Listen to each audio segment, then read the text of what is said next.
The following podcast is brought to you by the Arthur Miller Society. Please visit us at arthurmillersociety.net for more information. That is a $1 million idea. And the fact that at a certain point she's ignoring the men in the bar and feeding the dog and petting the dog, and the dog is the one she's trying to attract, not Clark Gable sitting at the bar, is kind of beautiful.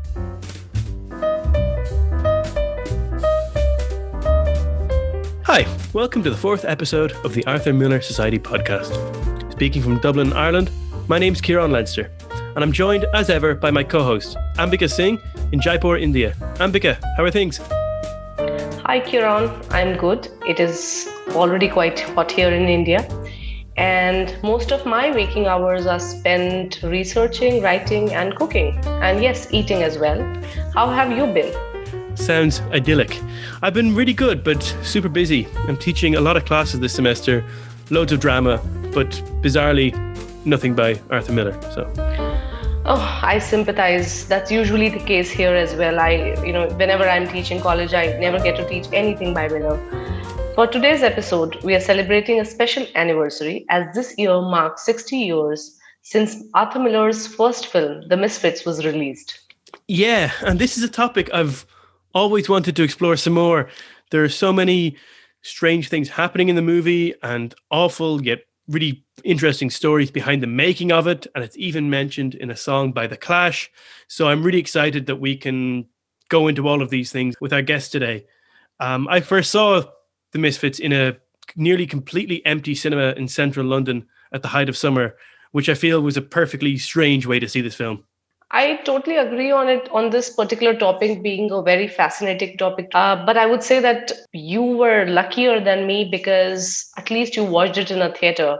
In India, I never had the opportunity of seeing it on the big screen. I watched it a few years ago on my laptop. And the fact that Arthur Miller has written the script obviously gets me very interested as an Arthur Miller scholar. And I know more and more people are interested in what happened behind the scenes than they're interested in the film itself.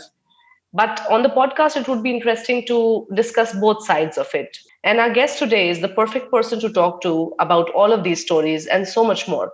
Dr. Kate Egerton wrote her dissertation, Sick in 2s and 3s and 4s, Representation, Redemption, and Mental Illness in Arthur Miller's later plays, on how Miller's gendered portrayal of mental illness challenged the relationship between public and private morality and used the stage to upend the power of diagnosis. She is also the author of several articles and reviews on Miller's final plays, such as The Road to Reno, Inge Morath, Marilyn Monroe, and The Embodiment of the American West. And she edited the Methuen Drama Student edition of The Last Yankee. Dr. Egerton earned her MA and PhD in English at the University of North Carolina at Chapel Hill, and she has also taught literature and writing at Berea College, the University of Notre Dame, Indiana University South Bend, and Duke University. Currently, she teaches in the Naval Postgraduate School's Graduate Writing Center, but never speaks on behalf of the government. We all had a lot to say on this subject, so yeah, let's go straight to the interview. Kate Egerton, welcome to the Arthur Miller Society podcast. Thank you so much for being here to talk about the Misfits today. I just want to set the scene and then let you go from there. So we're in the sweltering heat of Nevada. It's 1960. We've got some of the most famous and damaged movie stars on the planet filming a screenplay written by one of the most well-known playwrights. Arthur Miller's marriage to Marilyn Monroe is coming apart. Monroe's acting coach, Paula Strasberg, is wearing all black and annoying everybody. And John Huston, the director, is staying up all night drinking and gambling to the point that he falls asleep in the directing chair. How does this process work out? Slowly. And because Gable had a clause in his contract that he got an extra $48,000 for every week they went over schedule, he was extremely patient with all of these other people. Yeah. No, he made the most money on this by far. He had the highest upfront salary. I think he was getting 10% of the gross, $48,000 per week for overages. It was in his contract. And so when Marilyn was not showing up for interviews for hours and hours and hours and other things, not to mention, not showing up for filming was one problem, right? But when she just was late for media stuff, Gable was like, oh, they can talk to me. I'm here. I'm chill. It's fine. She brought like 14 people with her in her entourage, of which Paula Strasberg, of course, was one. He had one, and he was just kind of low key. And that's kind of an interesting piece of that story. But, some films they're ready to film. They've got a script, they've got storyboards, they've got a plan. They go in, they do it, they stay on the schedule. They, we shot this in 28 days or whatever. This story was getting rewritten also. And I think it shows dramatically. And one of the issues there is that Gable had script approval line by line. And so sometimes Miller and Huston and the studio people wanted to change something, and Gable said no.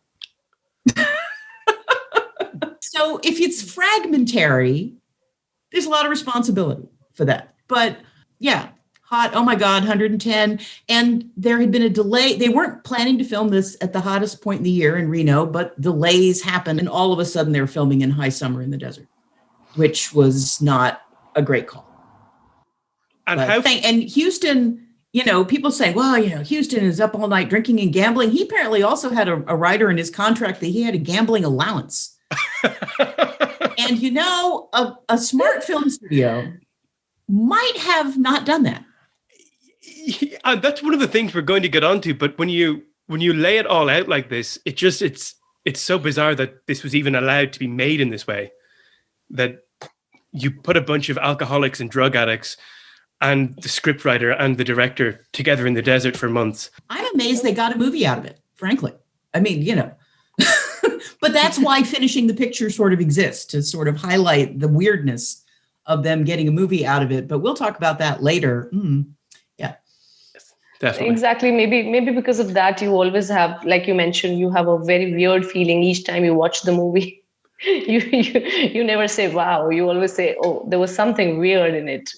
Right. So, and as we're talking about the tone and the weirdness of it, Neil Carson said that it was a romantic comedy that lacked most of the characteristics of the genre. How would you classify it? Do you think it's a romantic comedy in any way? I don't think it's romantic, and I don't think it's a comedy. Although if we take the Shakespeare rule and go, did they die? Did they dance? You might be able to shoehorn it on the comic edge if you were talking about this in, 1604. But this movie is not a comedy. It's not funny. When you laugh, you're laughing at somebody who usually doesn't deserve it. And you don't laugh very often. So, and then you look at the opening montage, right? The soundtrack, the animation of the puzzle pieces that don't come together. Comedy? Who? No, I don't think so. And it's grim. It's grim. And even when it's supposed to be epic or is leaning in the direction of trying to, put the people in the landscape. And there's a lot of interesting discussion about how interesting that Huston wants to stay close to the actors and Miller is kind of gesticulating at the scenery, which is the reverse of what some people would expect. I don't think there's anything romantic or comic about this film. I think it is designed to make people uncomfortable. Maybe it just makes me uncomfortable. Yeah, I think whatever they wanted to do, it certainly made people feel uncomfortable. But just going then to some of the contemporary reviews, the New York Times reviewer wrote that the characters were shallow and inconsequential and that there's a lot of absorbing detail, but it doesn't add up to a point. It's just kind of a two-part question. How do you regard this opinion now? And does the point get lost? Or is the point perhaps, as Montgomery Clift said, too focused on Miller's own wish fulfillment? I think that Crowther's judgment holds. I would agree with that. Again, lots of absorbing detail. There are these moments that I'm really interested in what's going on. But at the end of the day, I don't care enough to keep me engaged in the way I want a cinema and a screenplay-driven cinema experience to go. And if it's wish fulfillment, well, if it's Miller's wish fulfillment, I mean, we're going to get to the story about, well, this screenplay of this project is a gift from Miller to Monroe, and she should have left him on the spot. God. really? But we'll talk about that. But whose wish for? I don't know whose wish gets fulfilled. I think the way Clift saw it, he had the idea that Rosalind should end up with his character, with Perce, but that it was Miller's wish fulfillment that she ends with the older man, the sturdy Clark Gable character, which I could see, because when you see Monroe and Clift on screen together, they look perfect. Mm-hmm. They look better. Yeah. Okay. Yes. No. Okay. Perfect. They look better. But Marilyn also said of Clift on set, he's the only person I've ever seen who's worse off than me. Right. Yeah. And they had more trouble insuring him than they did her. That's what I find pretty most interesting is Clift's performance. But I think I choose to disagree there. I found her better with Gable when I was watching the movie. I liked how it ended, where she ended. Mm-hmm. So I think people have different opinions on this. Absolutely. Well, she's not dead, right? The part of this movie that I like is the last 40 minutes. And there is a version in my head of that last 40 minutes that she does not survive. So the fact that she walks out of that or drives away in the truck is a kind of, and does it with him, is a kind of victory. I totally agree with that. Yeah. In contrast, the original review in the English newspaper, The Guardian, was extremely positive and included the comment that the main danger was that the film, left to Miller, would have been too literary, but Huston has grafted on Miller's prose visual images which give it a deeper significance. What do you think of this assertion? Does the film achieve this deeper significance? And is it relevant that it was an English reviewer giving the play such a good review? Well, I always think it's relevant if it's a non-American reviewer writing about Miller, because Americans hate Miller and everybody else doesn't. Hate's overstatement of the day, right? Americans chew Miller up and spit him out. There's a reason that Finishing the Picture has never been restaged in American theater after that production in 2004 at the Goodman. It's weird. I mean, he shows up in repertory and that kind of thing, but beating up Arthur Miller has been the sort of hobby of American critics and journalists for a long, long time. So, but the Huston is grafted onto Miller's prose visual images, which give it deeper significance. I can see that. This is a film that I've never seen this film I have seen this film in a large theater projected because we had an Arthur Miller Society conference in Nevada and they screened it at the conference. And that's the only time I've seen it live. And now when I see it on television, I'm always sort of peering at the screen and going, what? But to see it on a big screen, I think would merit this. It's harder to see when you're watching it on television. Definitely. That sense of the landscape which Miller was so insistent on, it doesn't work all the time, but on a big screen, it does slightly work. Ambika, did you see it on a big screen or have you just seen it on a... No, of course not. I'm in India. There is no possibility of watching the Misfits now in India. At least, in fact, a lot of people don't know about the film here. Even Miller scholars don't talk as often about the film. But since I pursued Miller studies for my dissertation, so I watched everything that was there.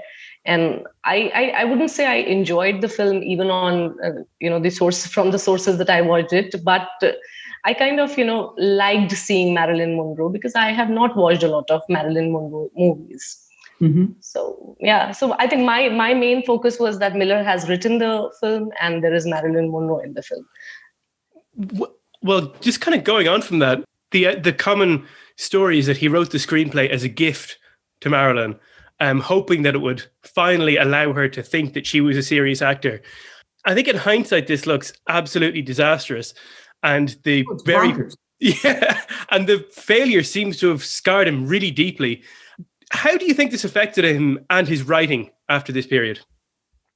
Well, I don't know how popular this opinion is, but if I had to rank Arthur Miller plays in the order in which I really enjoy reading them and watching them and wanting to interact with them, the more biographically a Miller play can be read, the less good I think it is.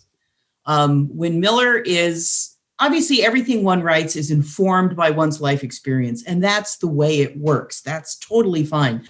But the plays in which you can say there's a Monroe character after the fall, finishing the picture, different ways. I mean, you could play this game up and down the scale.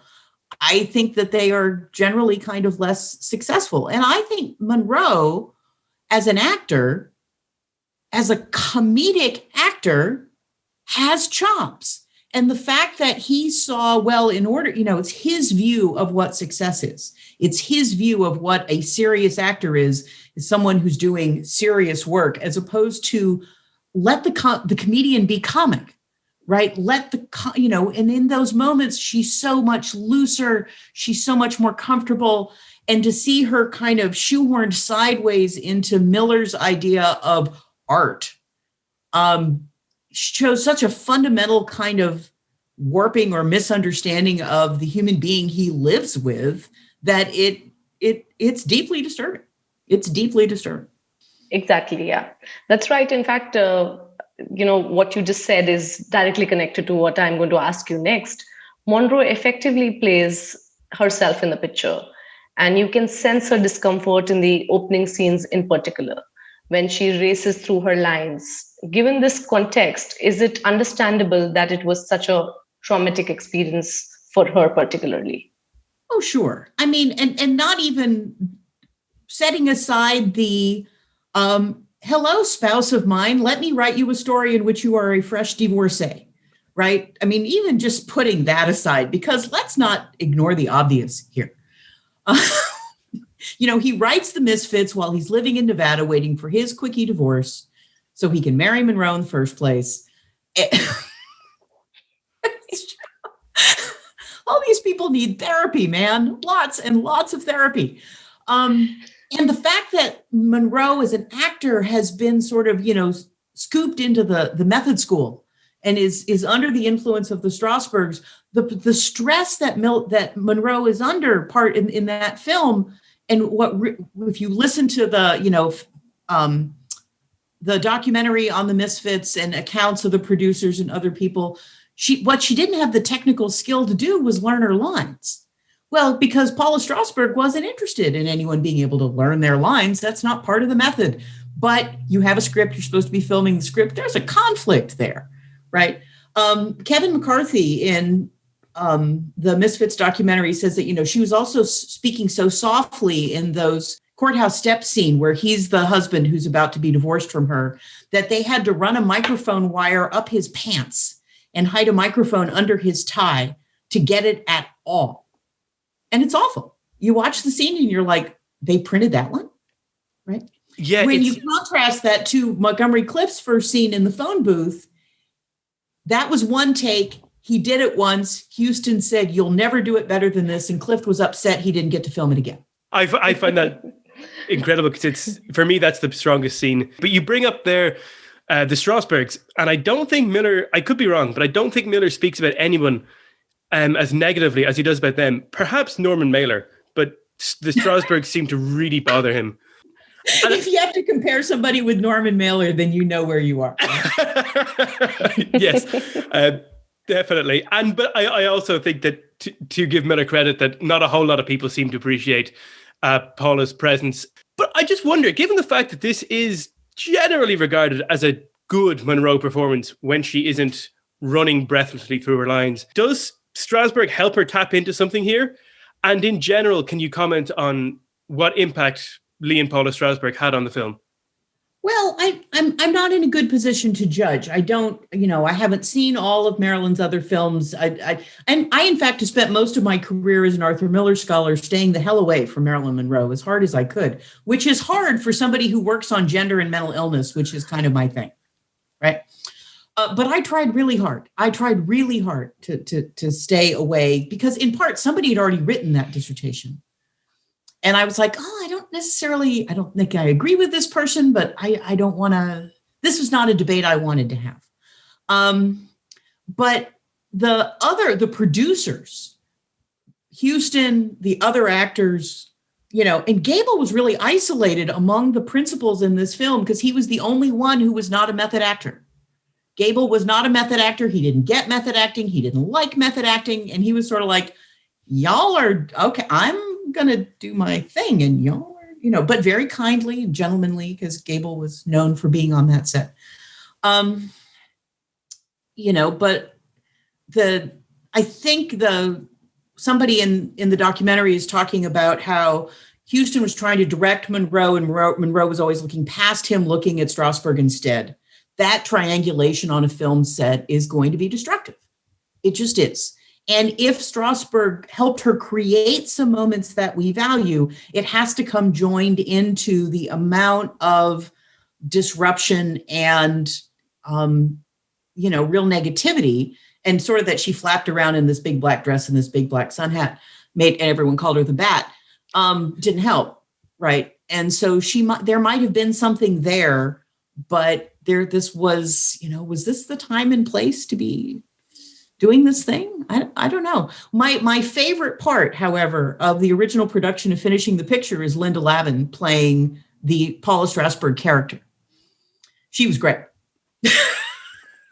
I love Linda Lavin. I'd watch Linda Lavin do anything. Does she just completely exaggerate the kind of villainous nature of that character, or what does she do? It wasn't really exaggerated at all, but it was deeply, deeply focused. It was this sort of monomaniacal, I am doing one thing and I don't care what else is going on, but she did it in a way that I really enjoyed at the time. That and the film visuals were the part of the Falls production that I liked the most. Yeah, even though the film does not have a lot of sadness towards the end, but it was in real life, it has a sad significance for people. This was the last film made by both Monroe and Gable, and Clift died within a couple of years of filming it. So it is in many ways overshadowed by its legend. Will we ever get to a point where we can appreciate the film without focusing on all of these external factors related to it? I doubt it. I don't think it's good enough to survive the stories. And if it weren't Monroe and Huston and Clift and Miller and all these people just as a film by itself, I'm not sure we'd be among John Huston films or among Westerns. It's a bizarre Western. Miller called it an Eastern Western. And I'm not a huge connoisseur of the Westerns, but I don't generally watch Westerns to listen to people talk. So, nor do I watch Westerns to watch cowboys who kill horses instead of riding them. But that's part of what he's commenting on. I sometimes wonder, this is maybe if I've been watching it late at night, if you could do some sort of work on the Misfits and No Country for Old Men as that'd be good. Yeah, the post Golden Age Western, but you should write that. That would be fun. Maybe I will. But if anybody's listening, somebody should. But that's the only way I can think of entering into it as a Western, because the fact that it's 6 horses, I mean, who cares, is kind of the ultimate theme of the end of it. But let's talk then a little bit about Gable and Miller and Monroe, because famously Monroe used to pretend Gable was her father growing up. Right. And then they play the romantic couple, the lead romantic couple. But Miller dedicated the novelization of the movie to Gable, with the epigraph stating that he did not know how to hate. Can you talk a little bit about their relationship? I mean, I don't know what kind of relationship they had that predated this, or whether it was tied into politics or anything else. I doubt it. I mean, their politics were very different. Miller, of course, was at Gable's funeral, as many people involved in the Misfits were.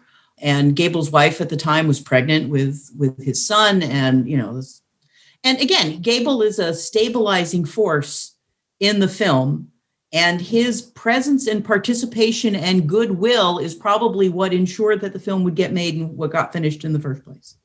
And the fact that he and Miller probably had somewhat different political ideas, but Gable was warm and open and welcoming to this, might have been something of a relief to Miller at this point in time. So Montgomery Clift, everybody talks a lot about him and his performance in the film. And most critics agree that he is the one who has the best performance in the film.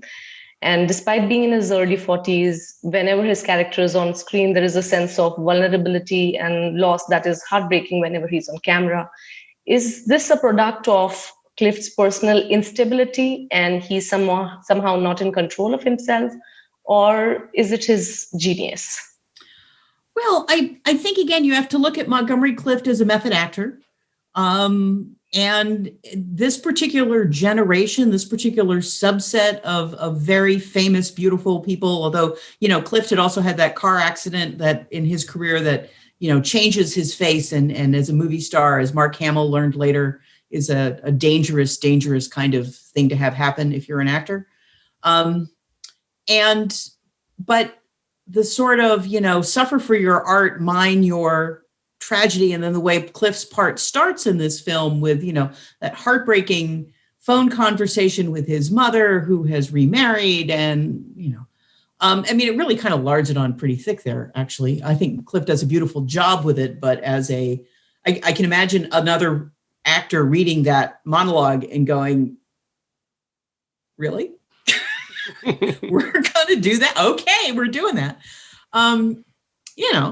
But it works on film because he's so exposed. It's this almost this kind of Brando kind of here I am, haunted masculinity thing. He looks good, and he's, and the film, his role in the film is all of these three men, and I would argue all of them plus the Monroe character plus Rosalind are these wounded people. And we see the source of their wounding, and we see them absolutely unable to move past those wounds really at all until we get that final sort of Gable has his moment of, I had to make the decision to do the thing that you want, and now we will drive off in the dark in a truck following the star.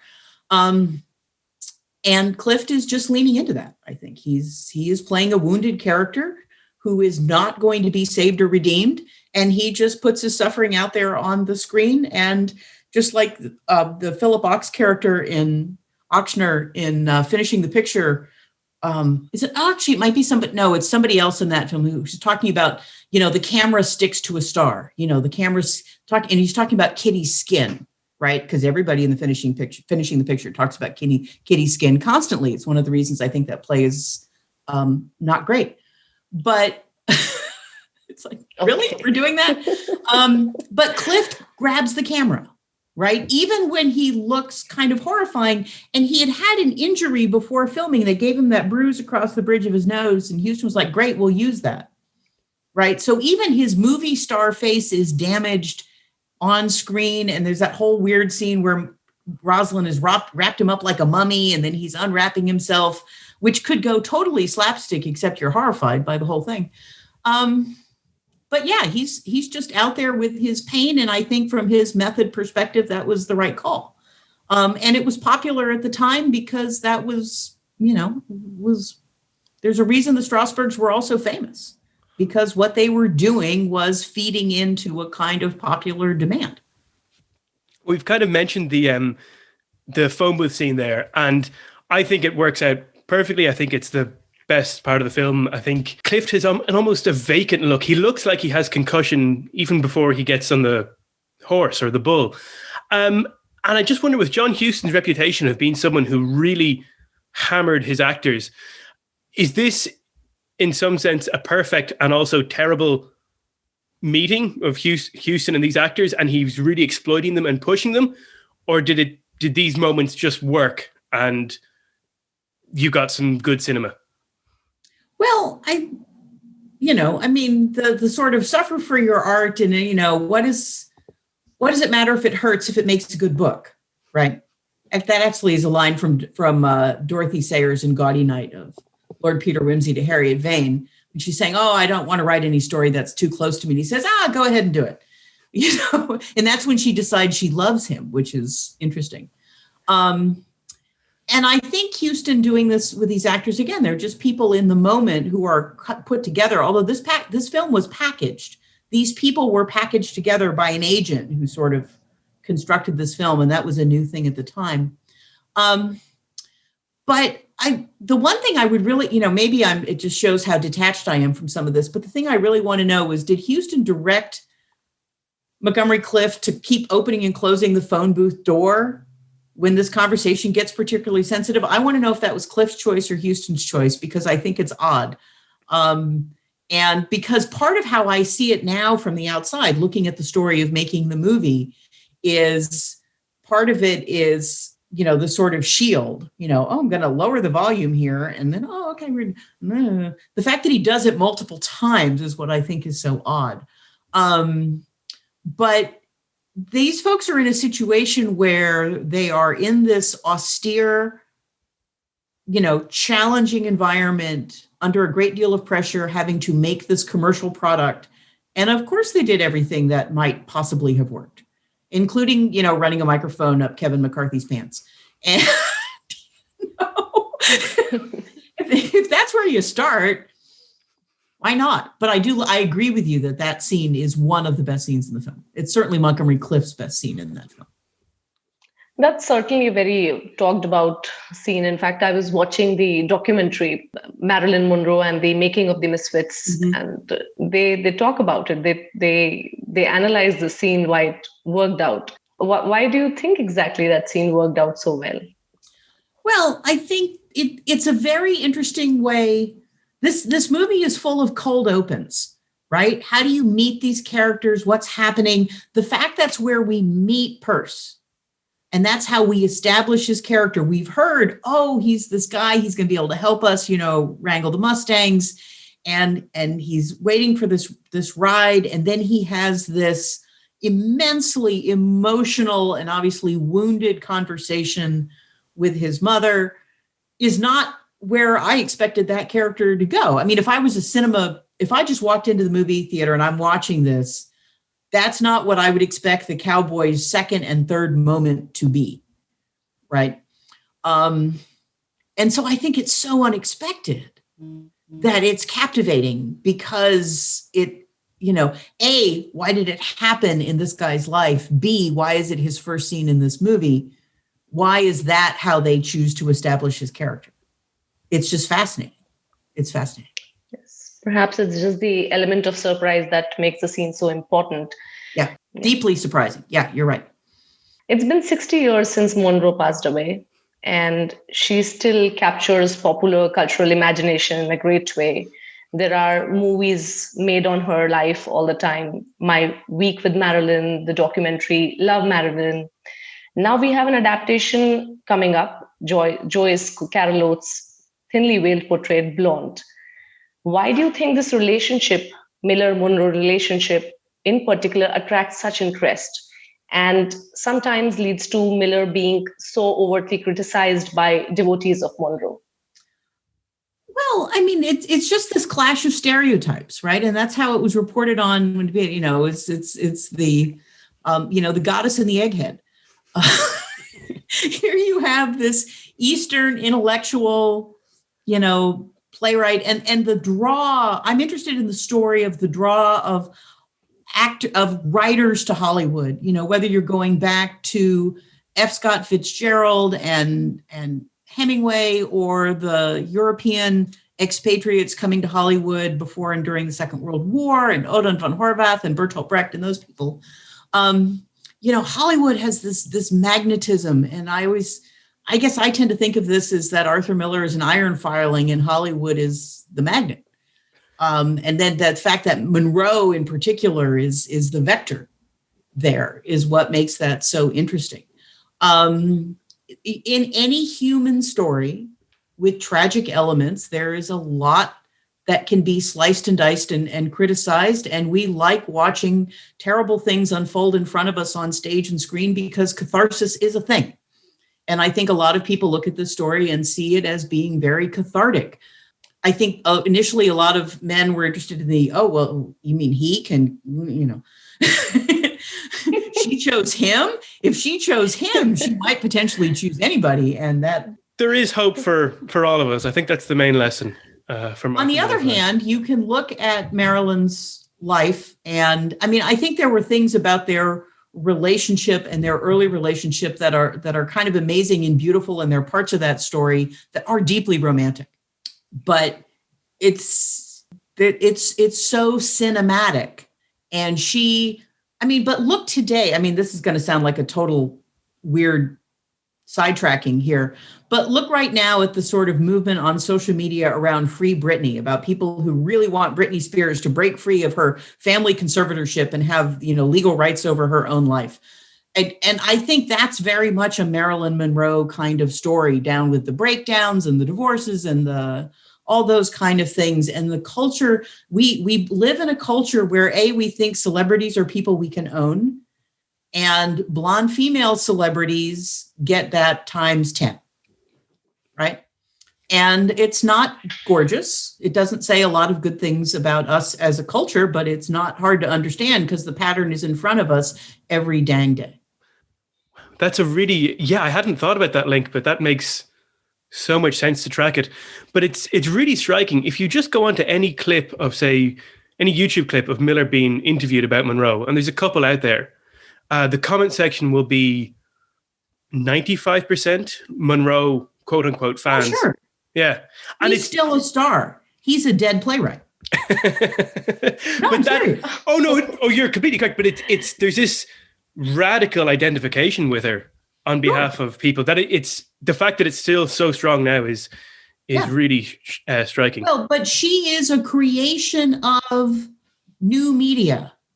She is a creation of, magazines and films and the 20th century's rethinking of media and stardom and what that means. And Arthur Miller is a practitioner of an art that is 2,500 years old, that people complain that it's too expensive and too hard to get to something in the theater. And why would you want to do that anyway? Right? So he is the old and she is the new, right? She looks better on camera than he does and always has, even when Inga Morath is taking the pictures. She took great pictures of Miller. It was the best PR thing that ever happened to Miller, is that Inga Morath was his portrait photographer for the duration of their marriage, because she always made him look good. Speaking of which, so just to enhance the legend of this film even more, the fact that he meets his third and final wife, Inga Morath, during filming, because she's been sent to take photographs of the movie for Magnum Photographs. It's so perfect. It kind of rounds off the experience. Does something of this aligning of the fates appeal to the romantic side of Miller, or what else is happening during that initial meeting of theirs?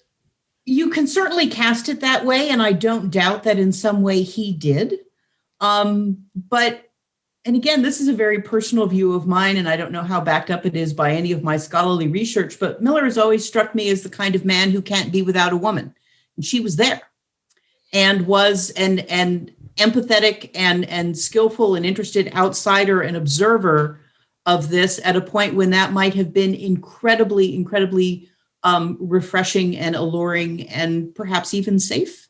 I don't know. I love her work. I'm a huge admirer of Inga Morath and some of the work she did with Miller. And I love the way Miller talks about her work and her work process and the respect he had for her as an artist. And maybe he learned something in the previous marriage about respecting your wife, the artist. So getting back to your essay on Reno, you talk about how Huston's film tried to portray Monroe as a rose among thorns, while Morath reveled in the desert itself and saw the towns scattered across it as passing. I was really intrigued by your expression of this contrast, and also the fact that the pair got on so well despite their contrasting personalities. Can you talk about the different ways they both influenced Miller's works in the future? Well, I think I love her photographs of this journey, because as she's getting out to the West, what she's taking pictures of more and more are ghost towns, right? It's the collapse of any kind of human civilization. And she is not long out of, Europe and the traumatic experience of World War II and, sort of transplanted to America and seeing America with this very outsider eye. And Monroe is her whole persona and part of her fame and part of her longevity is this, American woman. And Monroe is especially being photographed. Monroe, Marath's photographs of Monroe, Marath's portraits of Monroe she took on the set are amazing, lovely portraits. I mean, they're interesting, they're deep. Some of them are carefully posed, some of them are candid. It's a beautiful view, and it makes me kind of, you know what it makes me wish? I want to see a version of the Misfits directed by a woman. And my version of that is, I actually watched this movie last night and realized what was happening. Sofia Coppola's Lost in Translation is the movie the Misfits ought to have been. Oh, that's a great. I'm gonna. I haven't Old watched man, it. young woman, both at sea, coming together for a short period of time. That's the movie that it should have been made. That is one of my all-time favorites. And you'll have to watch this. It's fantastic. I have to watch it, seriously. That's a great comparison. Wow, there's so much to do with that. I've got to leave it for another time. But I have to say, We can talk later, Kieran. Oh, for sure. But I was lucky enough, I did see a version of The Misfits directed by a woman. A couple of years ago here in Dublin, in our theatre festival, it was put on stage. It was directed by an American director and actress called Annie Ryan.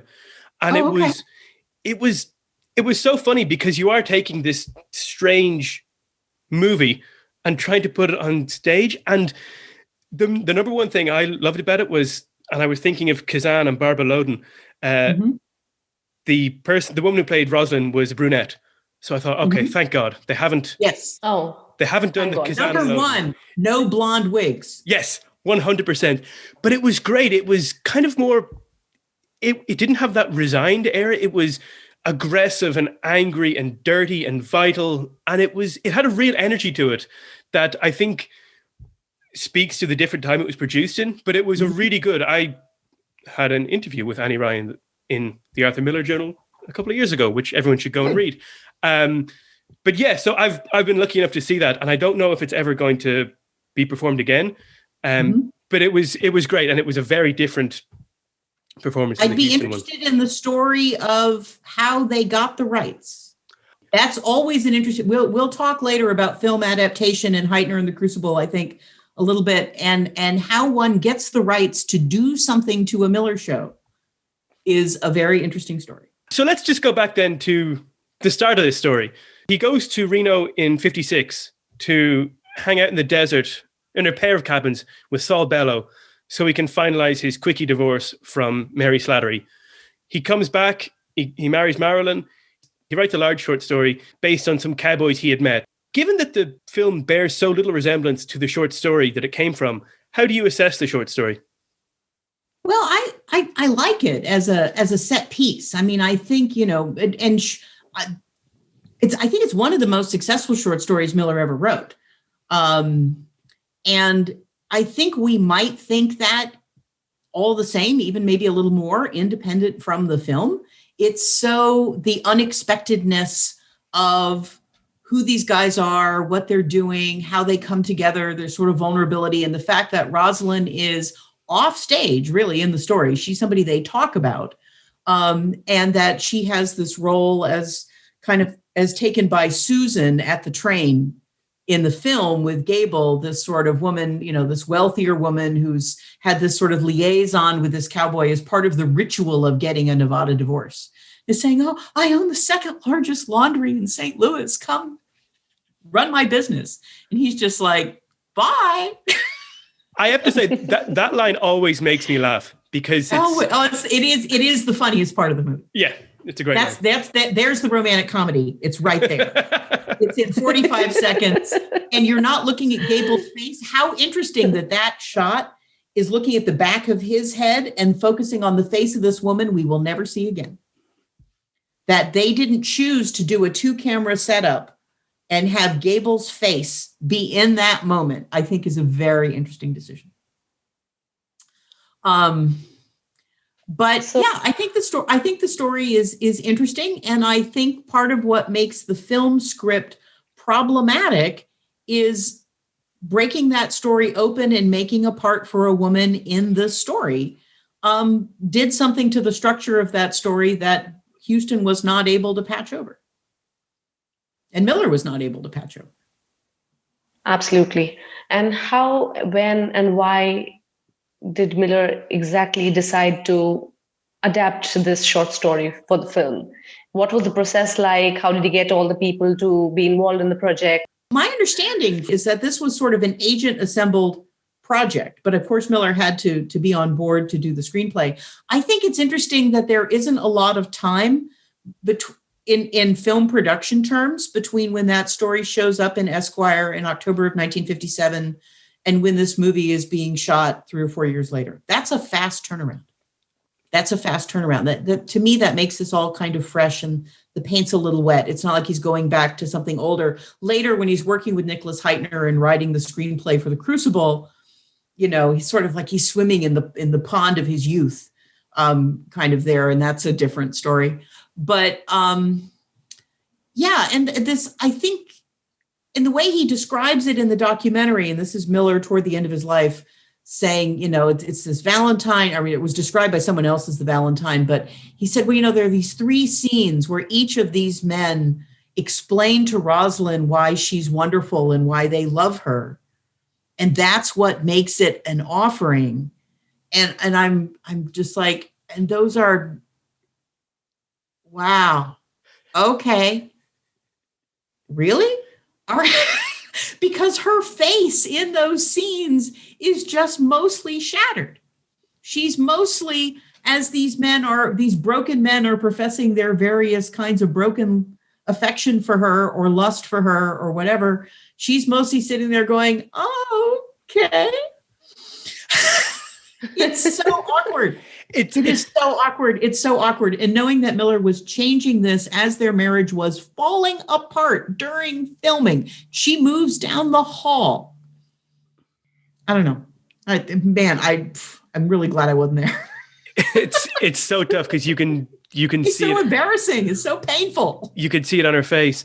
You can see it on her face every single minute. But that just makes you wonder, though, because he had made no secret of his distaste for movie making. I think especially when he looked at people like Odette, who had gone to Hollywood and sold his soul and this kind of thing. He saw a lot of his New York friends be chewed up by the movie machine. For sure. And I think he thought he was above it to an extent. But I also wonder if he knew actually how to write a movie. Because there's one line that always strikes me, and it's not a line from a movie, or it shouldn't be a line from a movie. At one point, Marilyn or Rosalind says, maybe you're not supposed to believe what people say. Maybe it's not even fair to them. This, to me, seems like a line you can put in a ponderous stage play and you can go away and think about it. But in a Hollywood picture, it doesn't work. So was he writing for the wrong medium? And also, did he really believe artistically or in any sense in what he was doing here?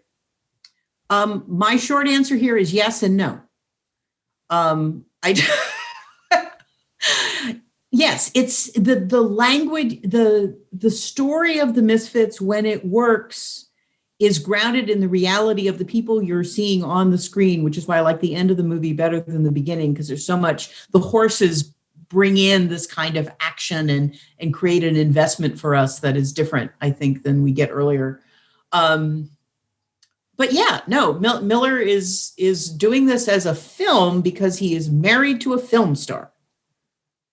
And there are things about the Misfits that conceptualizing it as a stage play, especially at the time, given the theatrical conventions and technical limitations of the day, now you could do some very interesting things on stage with, projection and stuff, as Robert Falls does in Finishing the Picture when he stages it in 2004.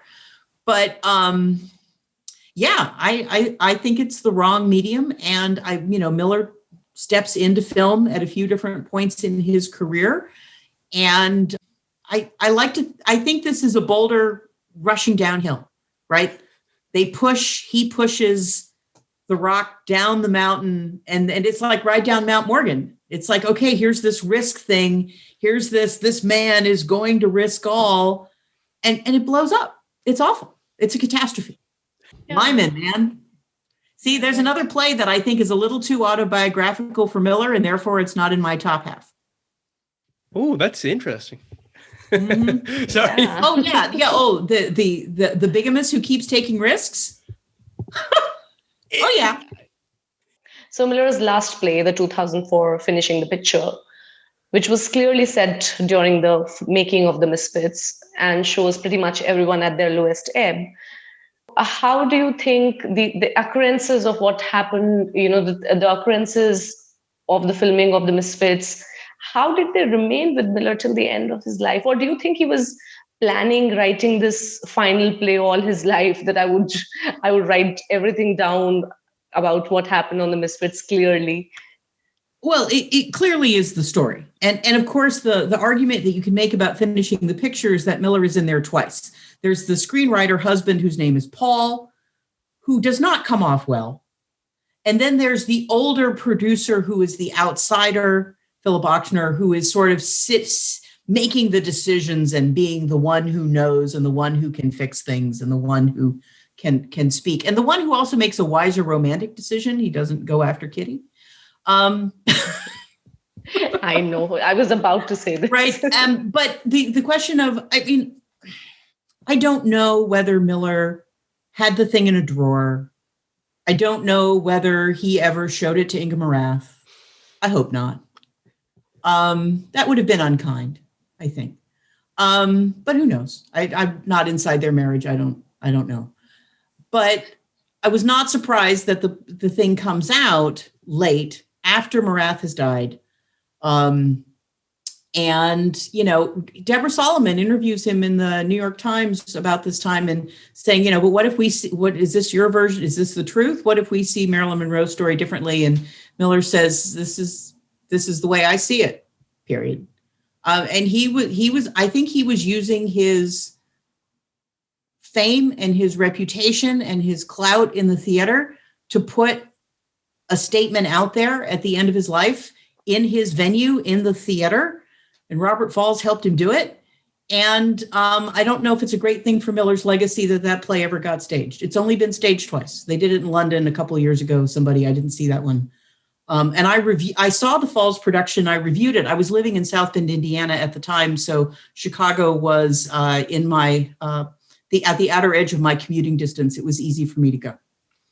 And I went home late that night and I was sort of like, okay, I suppose.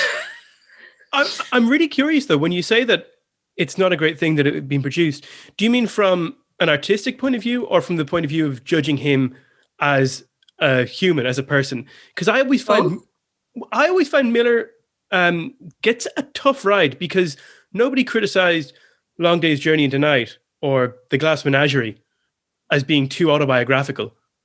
But I don't agree with that. Go on. I don't agree with that at all, but keep going. No.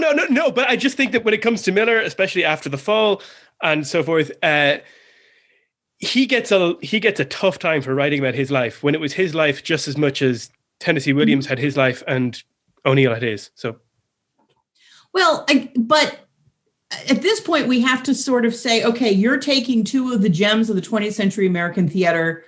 Glass Menagerie in particular is such a well-made play. The craft is there. I don't think the craft is there in finishing the picture. Oh, no, certainly not. No. Compared to those two, does he have a right to write about his own life? Of course he does. Do I wish the play, would it be better for Miller's reputation if his last play was better? Yes. But whether the plays are better or whether how they get staged, at a certain point, the weight and momentum of Miller's own reputation makes it hard to do this. The other play that I had the joy/terror of reviewing for a late production is I went to London when I knew the old Vic was going to do Resurrection Blues. And I really wanted to review the show. I really wanted to see it. Robert Altman was directing Arthur Miller, and the young Vic sold the shit out of that, right? Maximilian Schell. I mean, it was first of all, it's supposed to be John Wood, and John Wood got sick and couldn't do it. So they had to replace him. So they had a late replacement, which was a problem. That show was so under rehearsed. Maximilian Schell couldn't pick up a ringing telephone on stage. It was a disaster. Oh. It was a disaster. The set was a disaster. It was, oh my God. I traveled to London to go see that show. I took friends because thinking, oh, this is going to be a great day. We're going to go out to lunch. We're going to go see the show. I apologized to them afterwards because I'm like, oh, I'm sorry. I thought it would be good.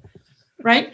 I am thrilled as a scholar of late Arthur Miller. I am thrilled that the man kept writing, and playwrights have a right to put their stuff out there, even if it's not Salesman Part 2, right? It's not that he doesn't, but in terms of his long-term critical reputation, I think actually finishing the or Resurrection Blues is a play that should be that should be mounted and people should produce it, because I think it's hilarious.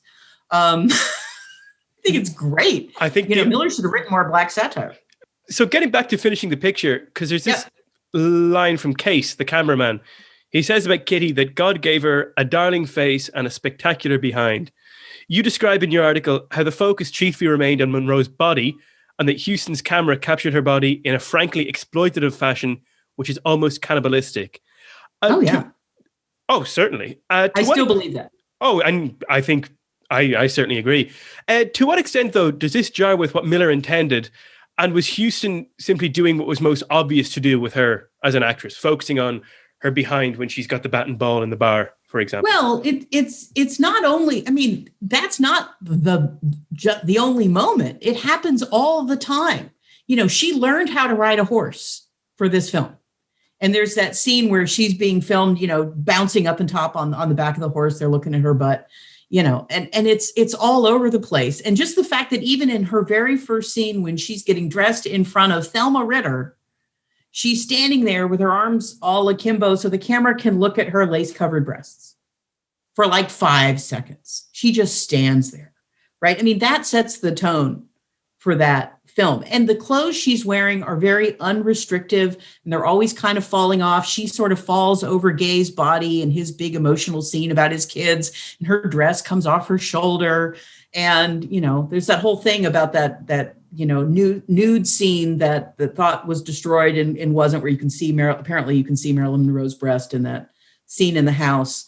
And there's this whole interesting discussion to be had about nudity in American film. But again, that's why I want to see a version of this story, of this film, directed by a woman who was not always looking at Monroe the way the men in that place and time were looking at her constantly. And it makes her story makes it sound like she felt that 24 hours a day. It's incredibly destructive. But that's. And in terms of what, this is a commercial product, right? This is a movie that has to make money. It didn't particularly, but it was supposed to. It was not a big commercial success at the time. I think it made its budget back, kind of, sort of, maybe a little bit, but it was not a big moneymaker. No more than that. Wow, that's astonishing with all those stars that it just about made what it cost. Think of the word of mouth, Kieran. Think of the word of mouth coming out of the theater. Yeah. Right? About that particular nudity scene that you were talking about just now, I was reading an article about it yesterday, and it said that she kept dropping the sheets herself, and Huston decided not to take it into the film. So, well, it would have been deeply problematic and complicated to get away with it. It wasn't there. They it would have been the equivalent of the NC-17, X discussion at the time. There were legal reasons why, the fact that Monroe was willing to go there does not mean that Hollywood was willing to go there, or Hollywood was willing to take the risks that it would have involved to go there. It doesn't surprise me at all.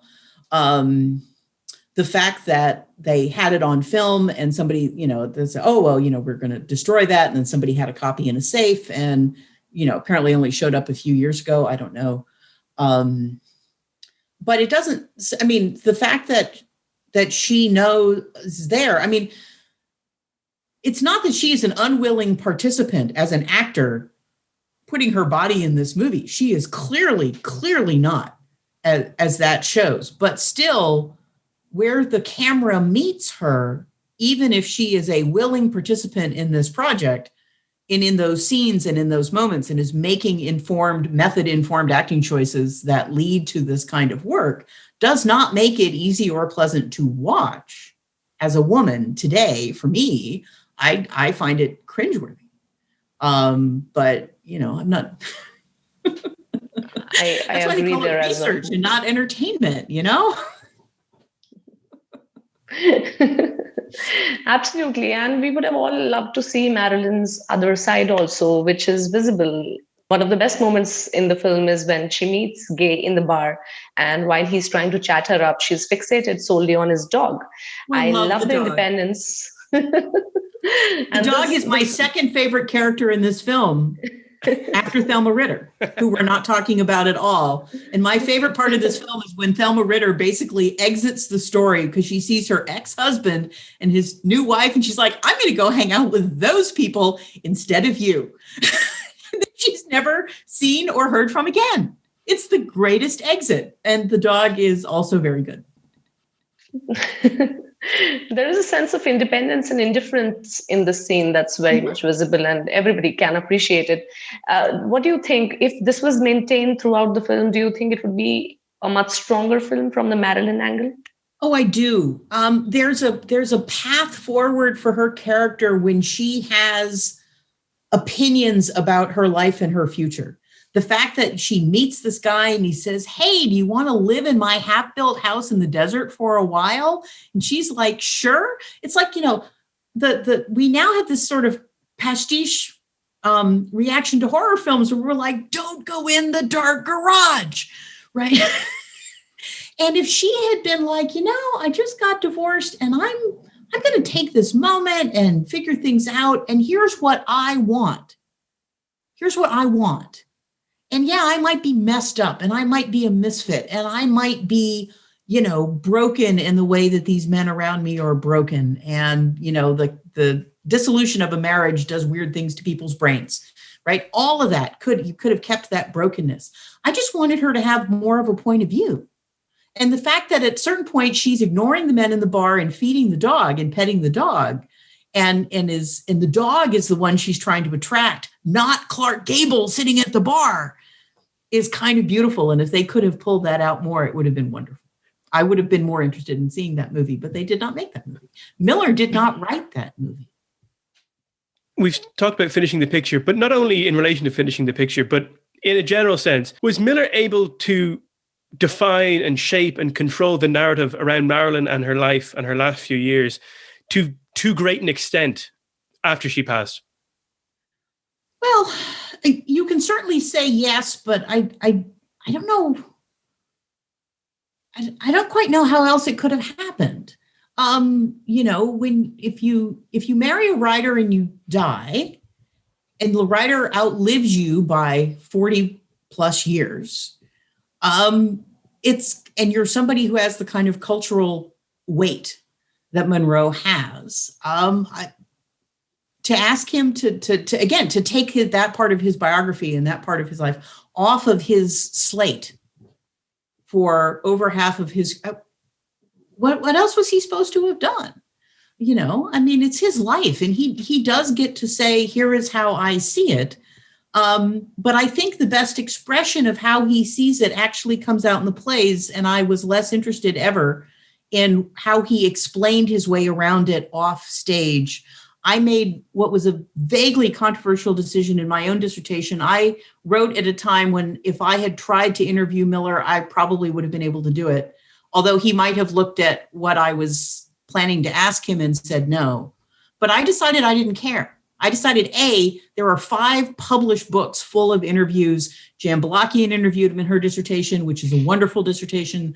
Other people have interviewed him. He talks all the dang time. And I get to decide that that's not what I care about. I wanted to do something else. And also I thought, given what I thought about the characters I was writing about, Sylvia Gelberg, Patricia Hamilton, women in these other films, I thought Miller would frankly disagree with my interpretation, and I wasn't interested in having an argument with him, especially when I was, 28? Are you kidding?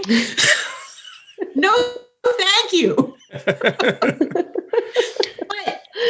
Why should he be muzzled, right? Did he do himself any favors? I don't think so. How much is too much when what you're talking about is Marilyn Monroe? I have no idea. Yeah, I mean, my way into this issue would be that out of all the people who took advantage and exploited her throughout her life and after her death, he wouldn't really be my number one. He really only wrote about her properly, I would say, in 2 plays. It seems to me that every time he put a woman on stage, especially a blonde woman, after 1962, people screamed Marilyn, which wasn't very helpful.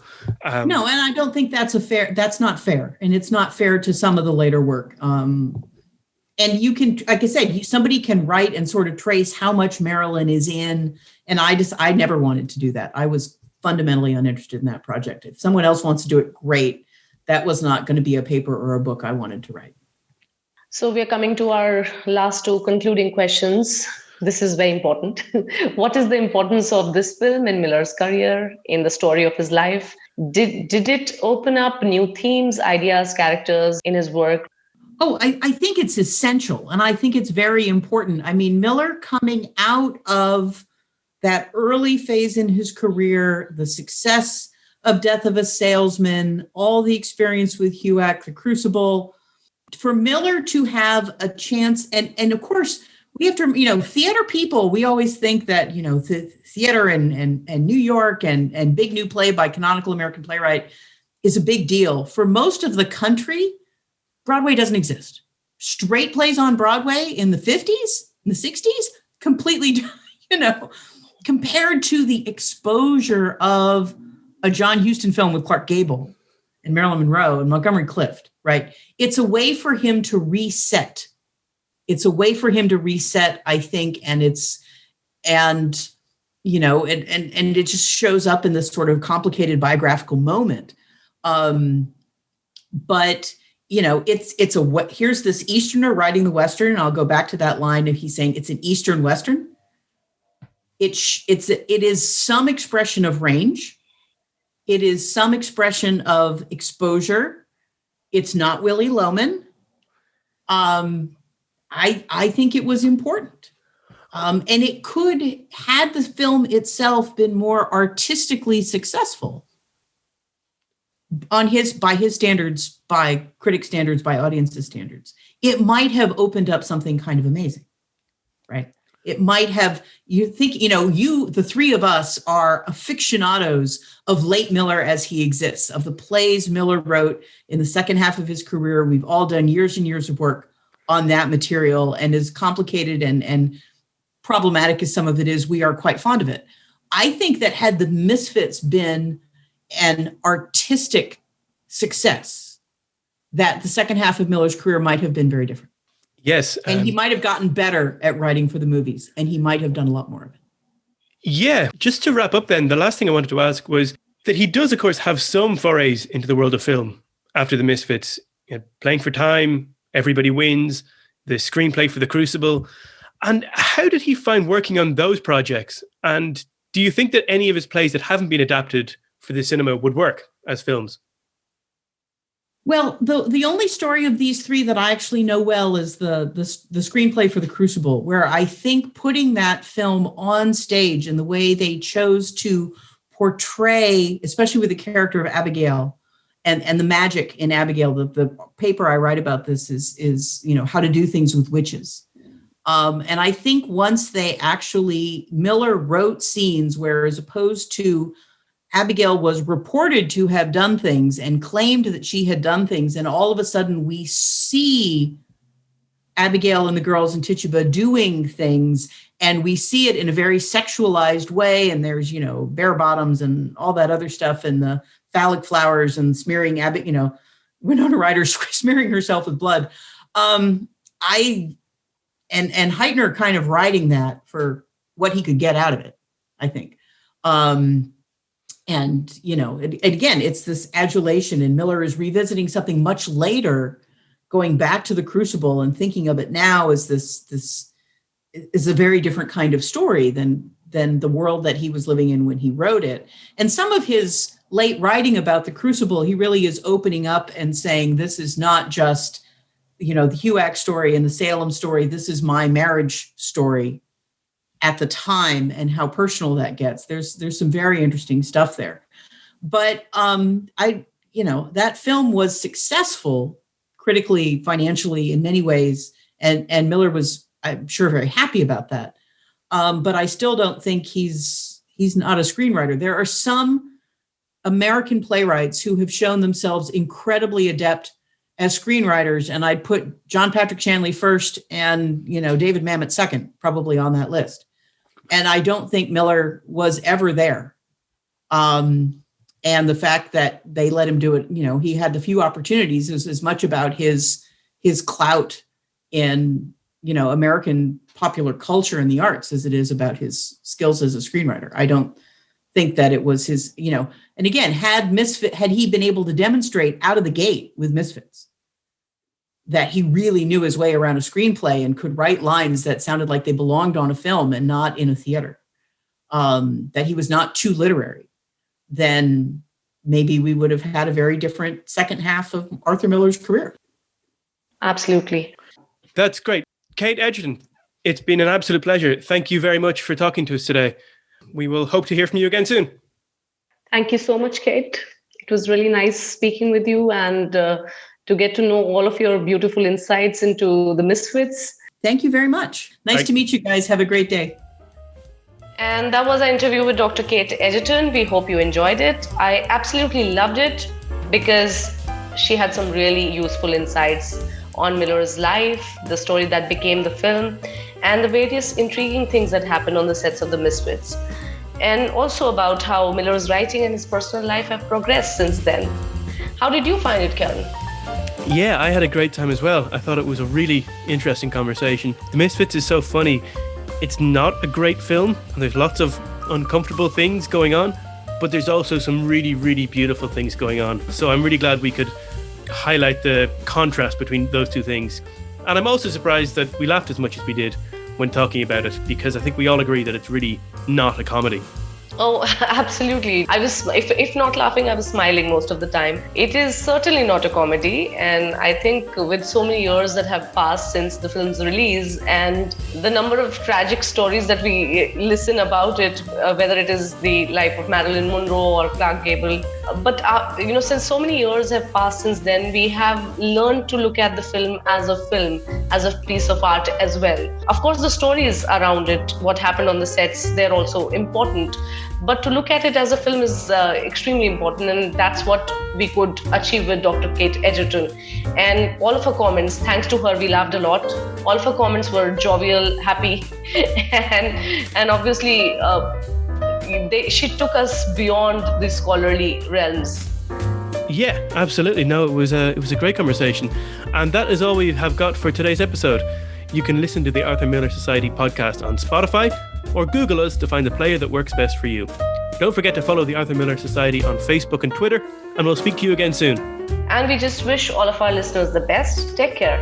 Absolutely. Thanks very much.